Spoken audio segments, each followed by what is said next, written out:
Si t'as répondu Magellan avant de cliquer sur la vidéo, t'as tort. Il a jamais réalisé le tour du monde puisqu'il est mort le 1er mai 1521 aux Philippines. Mais du coup, pourquoi est-ce qu'on est persuadé que c'est lui le premier à l'avoir fait? Qu'est-ce qui lui est arrivé? Et c'est qui le premier finalement? Bah aujourd'hui, on va répondre ensemble à toutes ces questions. Donc direction le détroit de Magellan pour retrouver l'expédition là où on l'avait laissé la semaine passée. Les montagnes s'écartent de plus en plus. Au loin, un océan se dévoile. Magellan et ses hommes comprennent, ils naviguent sur les eaux de la mer du Sud. Le navigateur, il la renomme alors l'océan Pacifique. Car à leur arrivée, les eaux sont calmes. Mais ils sont loin d'imaginer qu'ils viennent de s'élancer sur le plus grand océan de la planète. À cette époque, Magellan et ses cartographes ils sont persuadés qu'il faudrait 3 à 4 jours pour rejoindre les Moluques. Portée par des vents favorables, la flotte remonte donc le continent sud-américain. Ici, le Portugais il fait un pari. Les vents de la côte chilienne se comportent comme ceux de la côte africaine. Le mec, il en avait aucune idée. Ok, j'avoue, l'expérience ça paye. Mais toujours est-il qu'il savait vraiment pas où il allait. Déjà, comme je viens de le dire, il pensait atteindre les Moluques en 3-4 jours. Sauf qu'ils vont mettre 3 mois et 16 jours.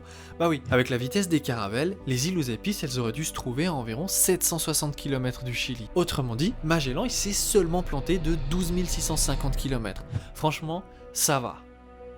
Et durant toute cette période, ils ont vu aucune île. Et le pire, c'est qu'ils sont passés à côté de l'île de Juan Fernandez, de l'île de Pâques et au beau milieu des îles de la Polynésie. Mais ils les ont pas vues. Par contre, le petit bout de sable qui dépasse à peine de l'eau, lui, il pouvait pas le manquer franchement. Mais comme si c'était pas tout, ils sont en galère de bouffe. Les biscuits sont pourris, ils font bouillir du cuir pour le manger, et les rats, eux, se vendent plus cher qu'une montre de luxe. L'expédition se rapproche des îles aux épices, et Magellan le sait. Le moment de savoir si ces îles sont dans la partie espagnole du monde ou non est proche.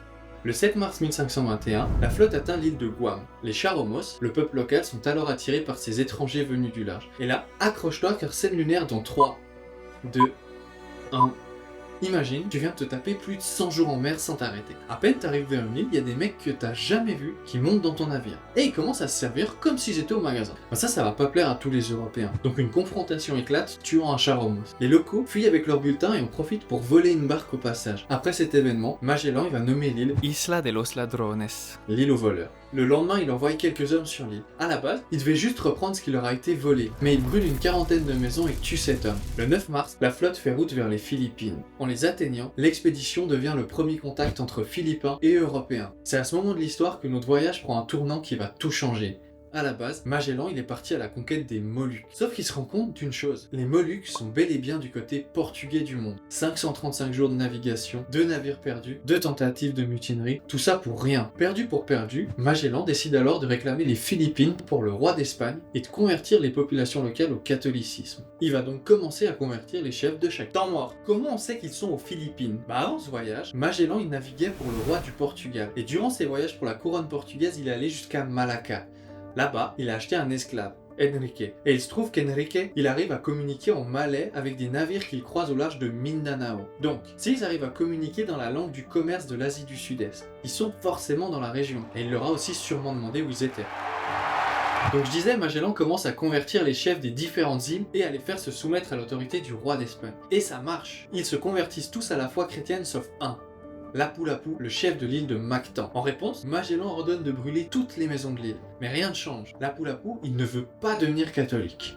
Alors Magellan, accompagné de 59 hommes, décide d'aller soumettre ce chef par la force. Sauf que d'après les sources d'époque, en face, ils étaient 1500. Et même si on considère que le chroniqueur de l'expédition a gonflé leur nombre, à 49 contre 1000, moi j'appelle ça du suicide perso. Parce que déjà qu'ils attaquent au pire endroit. Ils attaquent une plage où l'eau elle est si peu profonde que les navires ils peuvent même pas s'approcher. Donc les canons ils sont inutiles, et en plus les barques qu'ils utilisent pour rejoindre la plage, faut les garder. Donc à la surprise générale, les Espagnols ils se prennent une raclée. Durant les combats, Magellan est touché par une flèche empoisonnée à la jambe. Il ordonne alors à ses hommes de se replier et décide de couvrir leur retraite. Alors les soldats de Lapu-Lapu se jettent sur l'Européen. Ainsi, celui qu'on pense être le premier humain à avoir fait le tour du monde meurt sur la plage nord de Mactan après avoir parcouru 94% de la circonférence de la Terre. Après la bataille, les survivants élisent 2 nouveaux commandants, Barbossa et Serrano. Leur première action va être d'ignorer la volonté de Magellan. Le Portugais avait promis à Enrique de lui rendre sa liberté s'il mourait durant l'expédition. Sauf qu'il a pas du tout kiffé. Du coup, il va voir le roi de Cebu pour trahir les Espagnols. Et de toute façon, les Espagnols ils captent absolument rien de la langue locale, donc ils se doutent de rien.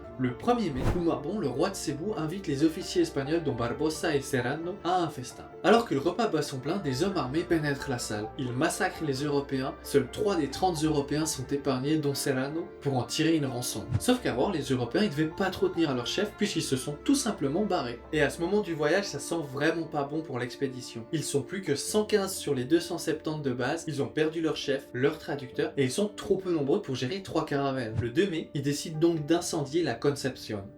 Les 2 navires restants font route pour les Moluques. Sauf qu'ils sont incapables de trouver les Moluques sans personne pour les guider. Alors, durant 6 mois, ils naviguent pour trouver ces fameuses îles. Petit à petit, la flotte se met à commettre des actes de piraterie. Ils vont jusqu'à prendre une jonque faisant route vers la Chine. Le 21 septembre, le remplaçant de Barbosa et Serrano est destitué de son commandement. Martín Martínez sera désormais le nouveau capitaine général. Espinosa prend la Trinidad, Elcano la Victoria. Et peu après, la Victoria est attaquée au sud-est de Bornéo. Elcano remporte l'affrontement et capture le commandant adverse. Le commandant, c'est le futur Raja Matanda servant pour le royaume de Brunei. En fait, Raja Matanda, c'est pas son nom. Ça veut simplement dire le vieux roi. Son vrai nom, c'est H. Et ce H va devenir le roi de Manille, la capitale des Philippines actuelles. Elcano le rançonne en échange d'un indigène parlant l'espagnol.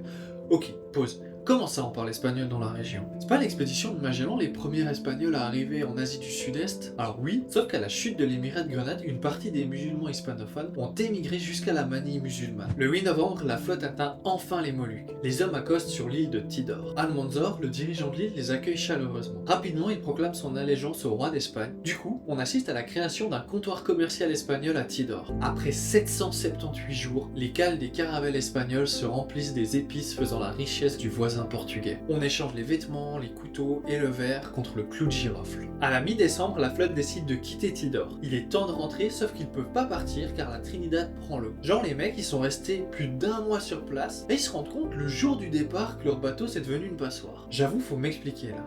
Mais bref, du coup ils réparent le navire à l'aide des locaux, sauf qu'ils sont incapables de reboucher les trous, donc ils décident de quand même partir avec leur passoire à voile, parce que pourquoi pas finalement. Et je te laisse regarder la map 2-3 secondes pour te demander si c'est plus malin de passer par l'Afrique ou par l'Amérique.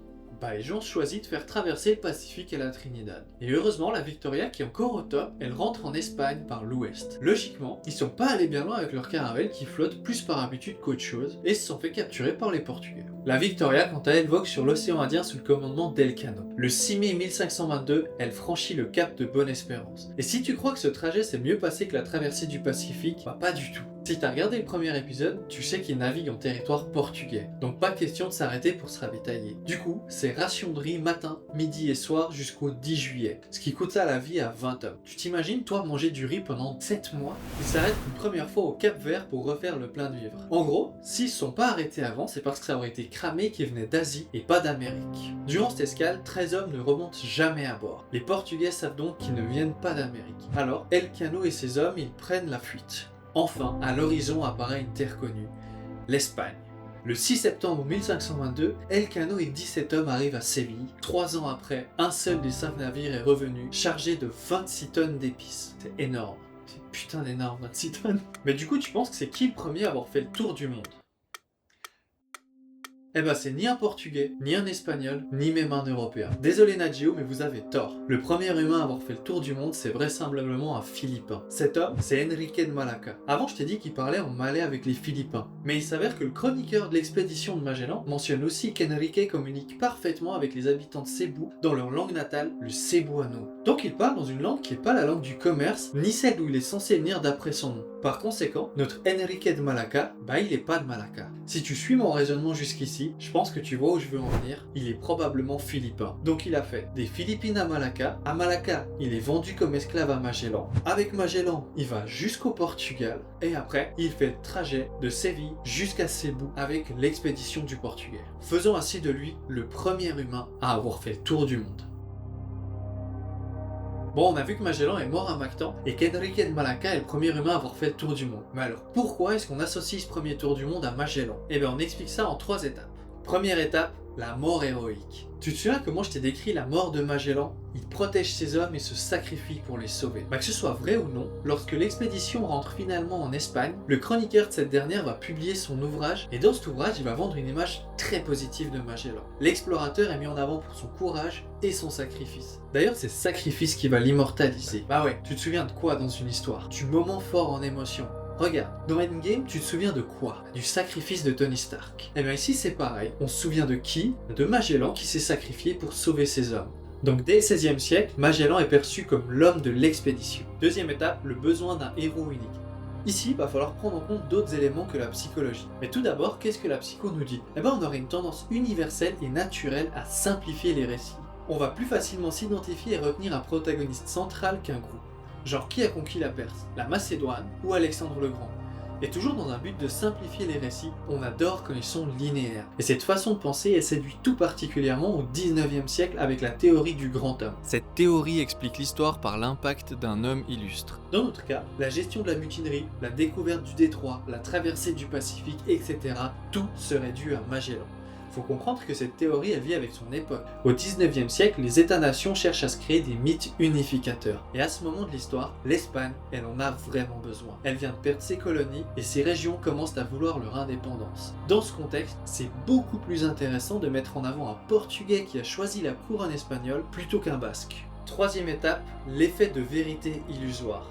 Cet effet se caractérise par la tendance à croire qu'une info est juste après une exposition répétée. C'est un peu une sorte de propagande. On va avoir les gens, les écoles et les États qui mettent en avant cette version simplifiée de la réalité et par conséquent, on finit par y croire même si elle est fausse. Du genre, tous les mecs qui t'expliquent qu'un jour tu peux changer ta vie. Et voilà, on arrive à la fin de notre périple sur Magellan. J'espère que la vidéo t'a plu. N'hésite pas à mettre un like, à commenter, à t'abonner et à partager. Ça me donne de la force pour continuer à faire des vidéos. Nous, on se retrouve la semaine prochaine. Prends soin de toi. Des bisous. Ciao, ciao.